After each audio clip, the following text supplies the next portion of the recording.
Note ಕಟ್ಟುಗಳೊಡನೆ ವಿವಾದಕ್ಕೆ ಸಿಕ್ಕಿದ್ದ justice Yashwant ವರ್ಮಾರನ್ನ Allahabad ಉಚ್ಚ ನ್ಯಾಯಾಲಯಕ್ಕೆ ವರ್ಗಾಯಿಸಿದ್ದನ್ನ ವಿರೋಧಿಸಿರುವ ಸ್ಥಳೀಯ ಬಾರ್ ಕೌನ್ಸಿಲ್ ವಕೀಲರು ನಮ್ಮ ಹೈಕೋರ್ಟ್ ಕಸದ ತೊಟ್ಟಿಯೇ ಎಂದು ಟೀಕಿಸಿದ್ದಾರೆ. ದಿಲ್ಲಿ ಹೈಕೋರ್ಟ್ ನ್ಯಾಯಾಧೀಶರಾಗಿದ್ದ ಯಶವಂತ್ ವರ್ಮಾರ ಮನೆಯಲ್ಲಿ ಲೆಕ್ಕವಿಲ್ಲದ ನೋಟಿನ ಕಂತೆಗಳು ಸಿಕ್ಕಿದ್ದರಿಂದ ಅವರನ್ನ ಕೂಡಲೇ ಅಲಹಾಬಾದ್ ಹೈಕೋರ್ಟ್ಗೆ ವರ್ಗಾಯಿಸಲಾಗಿತ್ತು. ಆದರೆ ಅಲ್ಲಿನ ಬಾರ್ ಕೌನ್ಸಿಲ್ ವಕೀಲರು ಅವರು ಬರುವುದನ್ನು ವಿರೋಧಿಸಿದ್ದಾರೆ.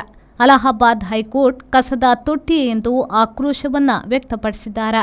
ಸುಪ್ರೀಂ ಕೋರ್ಟ್ ಕೊಲಿಜಿಯಂ ನಿರ್ಧಾರವು ಅಚ್ಚರಿದಾಯಕವಾಗಿದೆ ಎಂದು ಹೈಕೋರ್ಟ್ನ ಇತರ ನ್ಯಾಯಾಧೀಶರಿಗೆ ಹೈಕೋರ್ಟ್ ವಕೀಲರು ಪತ್ರ ಬರೆದಿದ್ದಾರೆ. ಬಹಳ ಕಾಲದಿಂದ ನ್ಯಾಯಾಧೀಶರ ನೇಮಕವಾಗಿಲ್ಲ, ಹಾಗಾಗಿ ಕೊರತೆ ಇದೆ. ಅದಕ್ಕೆ ಕಳಂಕ ಹೊತ್ತವರನ್ನ ಇಲ್ಲಿಗೆ ಹಾಕುವುದೇ ಎಂದು ಅವರು ಪ್ರಶ್ನಿಸಿದ್ದಾರೆ. ಬಾರ್ ಕೌನ್ಸಿಲ್ ಜೊತೆಗೆ ಚರ್ಚಿಸುವ ಸಂಪ್ರದಾಯ ಇತ್ತೀಚಿನ ವರ್ಷಗಳಲ್ಲಿ ಪಾಲನೆಯಾಗುತ್ತಿಲ್ಲ.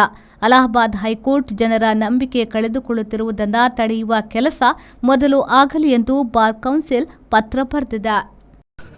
देखिए, आप सब जानते हैं न्यायपालिका कैसे चलती है या न्यायपालिका की ताकत क्या है. डेमोक्रेसी के 3 पार्ट. लेजिस्लेचर है, आप चुन के भेजते हैं. कौन चुनता है? पब्लिक. उसके बाद क्या आता है? एग्जीक्यूटिव. उसी में चुने में से कुछ लोग एग्जीक्यूटिव में आते हैं. और तीसरा पार्ट है न्यायपालिका. न्यायपालिका की ताकत कौन है? पब्लिक. तीनों पूरे इंटायर नेशन जो डेमोक्रेटिक सिस्टम है उसकी ताकत है पब्लिक.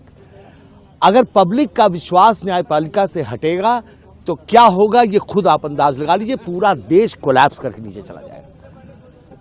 एक सामान्य कर्मचारी के घर पे 15 लाख रुपया मिलता है तो उसको जेल भेजते हैं.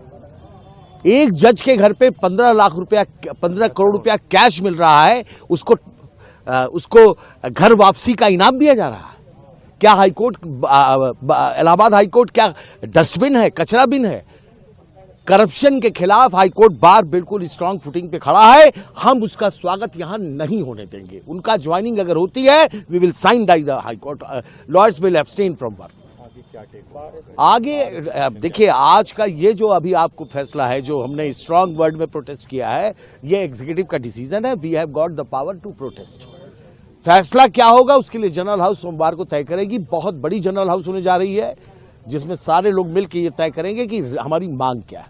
हम अंदाज आपको बता सकते हैं इस वक्त कि जनरल हाउस में क्या हमारी मांगे हो सकती है, लेकिन वो सहमति पर निर्भर करता है. जैसे इतना तो तय है कि जस्टिस यशवंत वर्मा को इलाहाबाद में नहीं भेजा जाए, ये हमारी मांग नंबर 1 है. नंबर 2, किसी तरह की अब कोई जांच की आवश्यकता नहीं है, क्योंकि अगर जस्टिस वर्मा को ये